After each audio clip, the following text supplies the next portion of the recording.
few years back, my dad decided to shift his business from an office location to a home office.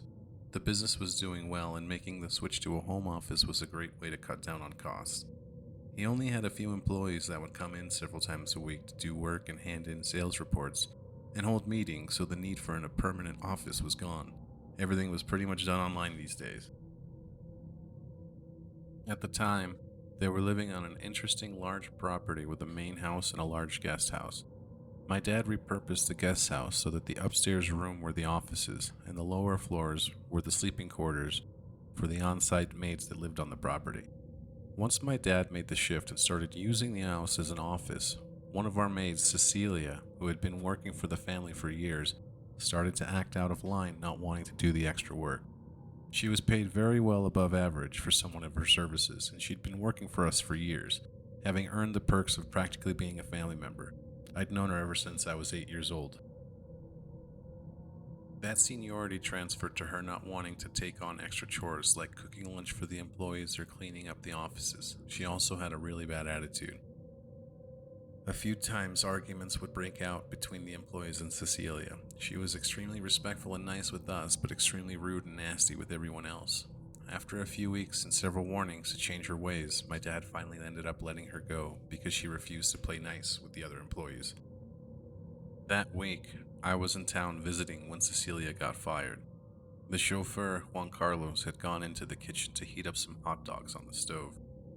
Our kitchen was pretty much a public space during work hours because everyone kept their food in the fridge and used the kitchen whenever they wanted.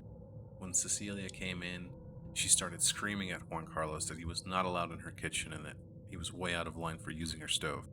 My dad was later involved, and that's when he let her go. Later that night, I was hanging out in the living room watching YouTube when my dad came in with Juan Carlos. He handed me some bolt cutters and asked if I could help him clean out Cecilia's room.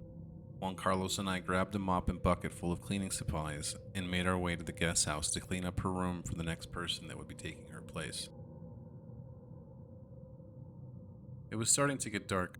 All the other employees had left for the day, and it was Friday, so the other maid was off. They only worked through the week and had the weekends off, so the guest room would be empty. Juan Carlos and I walked into the guest room, which was pretty small. 2 beds were pushed up on either side of the room, and 2 large wall lockers stood in front of each of them. In between the wall lockers was a large flat-screen TV. Next to the wall lockers was the door to the bathroom. Both of the wall lockers had locks on them. The cleaning ladies usually left some stuff behind, and we gave them locks so that they could secure it. Juan Carlos grabbed the lock on what used to be Cecilia's locker and lifted it so that I could wedge in the bolt cutters. I put the handles of the cutters in between my arms and chest and began to pull it shut with the mouth of the lock. The bolt cutters snapped closed and the lock fell to the floor. Juan Carlos grabbed the dangling piece of lock and pulled it through the loops and pulled the doors open. I could not believe my eyes when I saw what was in the locker.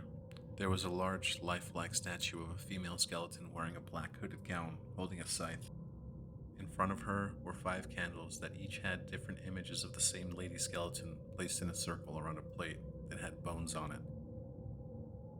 All throughout the wall locker were little papers stuck to the wall with names written on them. My name, my dad's name, Juan Carlos, everybody else that worked in the house, and a few others that I didn't recognize. My dad's name had a red blood strike across it, and so did a few of the others.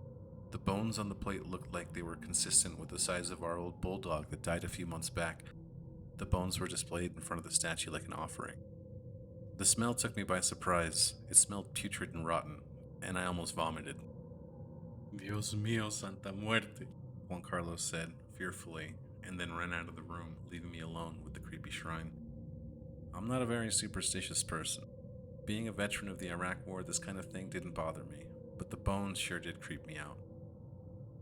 Santa Muerte is a religion that is very popular here in Mexico.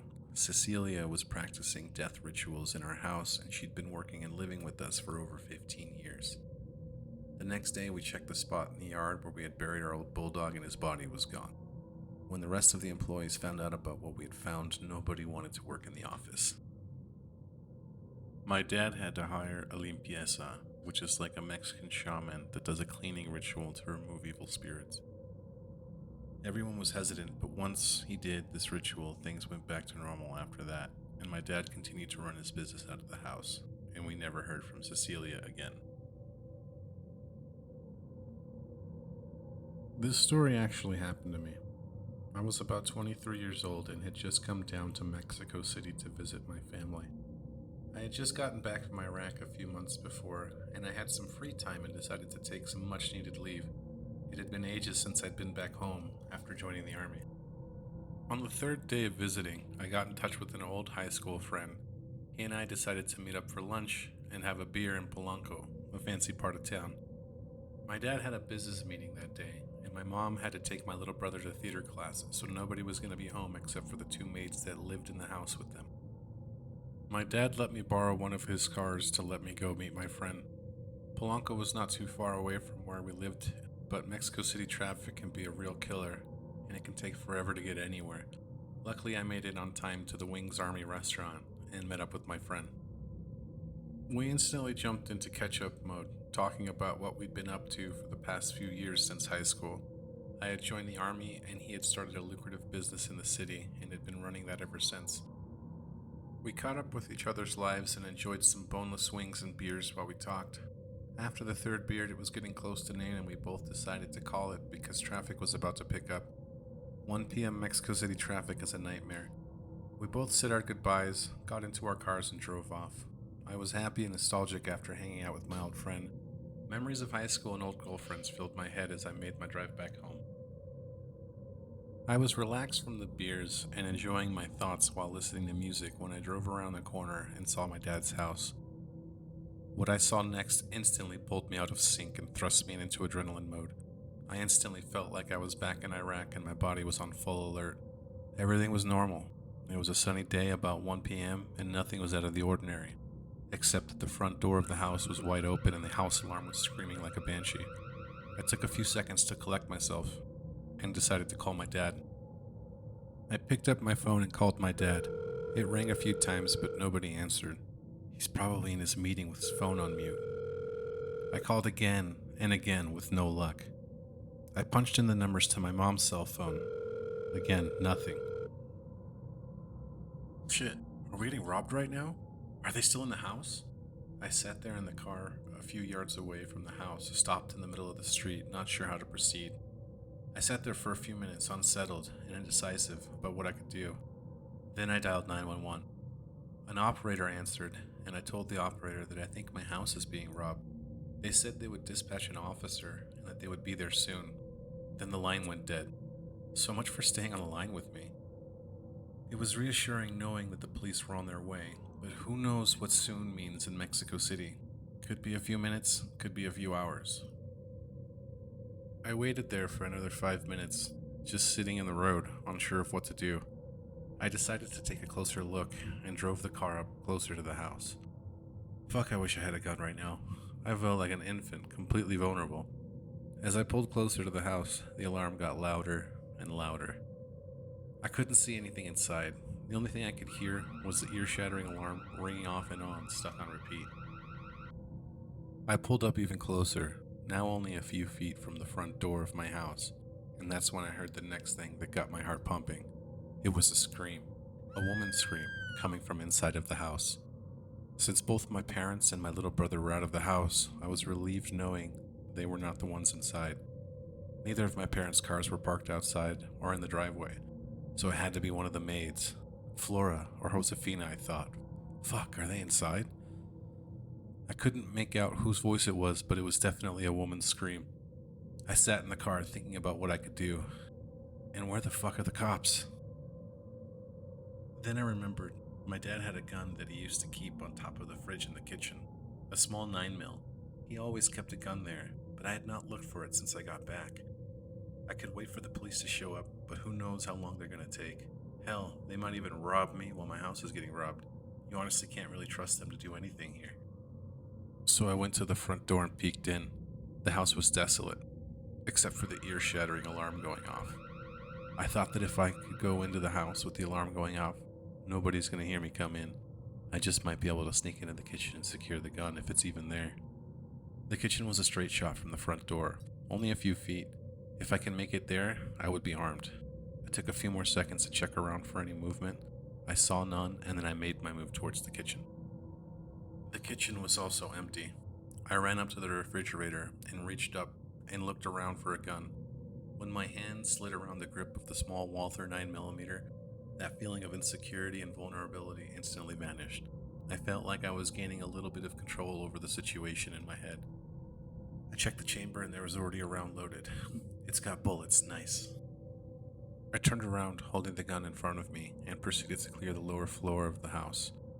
Once the living room was clear, I made my way towards the staircase leading to the second floor. Once I was standing at the base of the staircase, I could faintly hear the sound of a woman crying between the alarm, screaming. It's coming from upstairs. I aimed the gun upwards and slowly made my way up the stairs, trying to make as little noise as possible. I made it to the top of the staircase and was facing a hallway on the second floor. I could hear the woman crying a lot louder now in between the alarm, as I slowly crept up to the first door on the second floor, the guest bedroom. The guest bedroom door was slightly ajar, but from my angle, I couldn't see anything inside of the room. I stood just a few feet away from the door with my gun drawn on the doorway, waiting and listening for anything. The only thing I could hear was a woman crying, nothing else. It was too hard to hear anything over the alarm.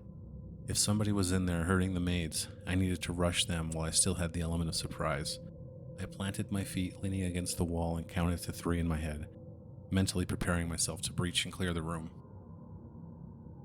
1, 2, 3. I rushed the door, lifted my right leg and front kicked the door as hard as I could, sending it slamming backwards towards the wall, and then ran into the room, gun at the ready. The first thing I saw was Josefina, sitting next to a broom on the floor against the outside wall of the balcony. She was in front of a sliding glass door that had a large crack in it. She was crying her eyes out, sobbing. There was no visible threat in the room that I could see. I checked behind the bed and then underneath. Nothing. There was nobody in the room. I then went to the closet and pulled the door open. Nothing. What the hell's happening here? The whole time, Josefina just sat there sobbing and crying. Once I concluded the room was secure, I walked over to the sliding glass door, unlatched it and pulled it open. Josefina looked up at me and started thanking me. I gave her my hand and she used it to pull the entirety of her body weight up off the ground, and then started to run towards the bedroom door without saying anything. Josefina, wait, what happened here? She ignored me, and as quickly as she could, ran through the door and down the hall towards the staircase. Before I went after her, I stepped out onto the balcony and looked around the outside of the house for any intruders, but there was nothing. What the hell? What's going on? What's up with her? I went back into the room and towards the door. I could hear her heavy footsteps thudding their way down the stairs. I cleared the rest of the bedrooms on the second floor, but nobody was in the house. What the hell is going on here? Now that I knew that the house was clear, I made my way back downstairs into the front door. The whole time the alarm was wailing like a screaming banshee. I went to the security box at the front door and fingered in the passcode to disable the alarm. As soon as I typed it in, the last number of the alarm stopped. Even with the alarm not ringing, I could still hear ghost alarms ringing in my head. It got so quiet, it almost seemed louder now that it had stopped. I put the gun in my pocket and walked outside. Josefina was leaning against a tree across the street, both hands out in front of her, holding her up against it. It looked like she had just puked. "Josefina, are you okay?" "See," she whispered. She wiped some vomit from her face and looked up at me with red, tear-filled eyes. "What happened here?" "A ghost attacked us, senor." "What do you mean a ghost?" "Si, senor. A ghost attacked us in the house. An evil spirit. I could feel it." I had completely forgotten about the other maid, Flora. "Josefina, where's Flora? Is she okay?" "I don't know, senor. She left me." "What do you mean she left you?" This is where Josefina began to explain the bizarre events that led up to everything that I just saw. "We were both cleaning the guest bedroom. Flora was fixing the bed and I went to the balcony to sweep up some leaves that had gathered in the corner. I opened the sliding glass door and walked onto the balcony and started picking up leaves. That's when the ghost attacked us, senor. The glass door slammed shut and I heard Flora scream. I turned around and Flora was inside and I was trapped outside. We both pulled on the glass door to open it, but it wouldn't open. It would slide a few inches and then slam shut.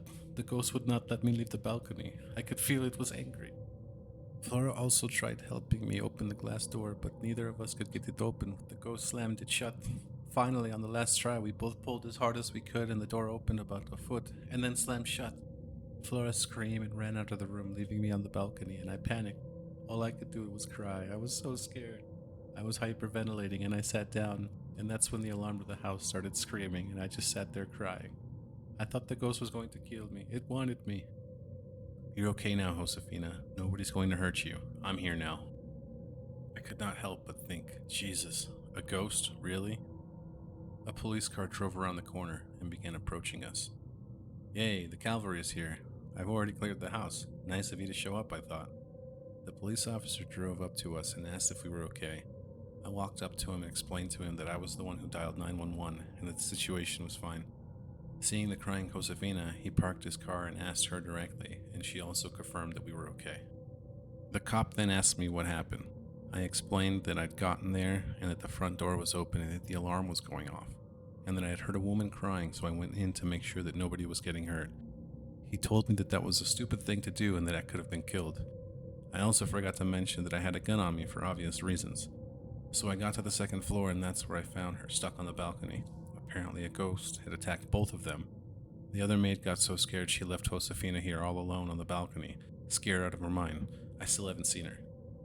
His eyes narrowed at this information. A ghost, you said? Yes, sir. When the maid ran out of the house, she tripped the front door alarm and didn't bother to reset it, so the alarm went off. I left. So yeah, nothing to worry about, just a ghost sighting and a couple of scared women. He let out a short laugh, shook his head, and then said, I don't know about that, senor. What do you mean? I said. About 6 months ago, we got a call that there was a woman screaming and a gunshot coming from that house. I was the first officer on scene. When I got there, a few neighbors were peeking through their windows. Everyone on the street heard the gunshot, and they all directed me to your house. I radioed in that we had possible homicide, and I called for backup. Once a few of my other police officers were here with me, we went into the house. You know the kitchen downstairs? You've been in my house? There was blood all along the floor and the walls of the kitchen, leading to the staircase in the middle. Then blood led up the stairs. My officers and I followed the blood into the first bedroom, and that's where we found Senora Ingrid. She had been stabbed 30 times and her throat slit. There was blood everywhere.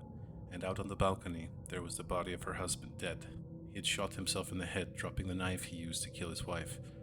Nobody knows why, but the theory is that he caught his wife cheating on him, and that he beat her around in the kitchen, grabbed a knife and stabbed her a couple times in the kitchen, and then dragged her by the hair up the stairs and into the bedroom to murder her, because that's where she had the affair. Wow, that's crazy. So you think that's our ghost? What was her name? Senora Ingrid. No, I don't put too much stock in ghost stories or paranormal activity. I've seen a lot of bad things in my life, with the war and all. I cleared the house and there was nothing there except for Josefina and allegedly Flora in the bedroom. I was not there in the room when all of this happened. I only saw Josefina on the ground crying in the broken window, which honestly to me was kind of funny but weird at the same time. My dad never saw Josefina again after that incident. She refused to work in the house.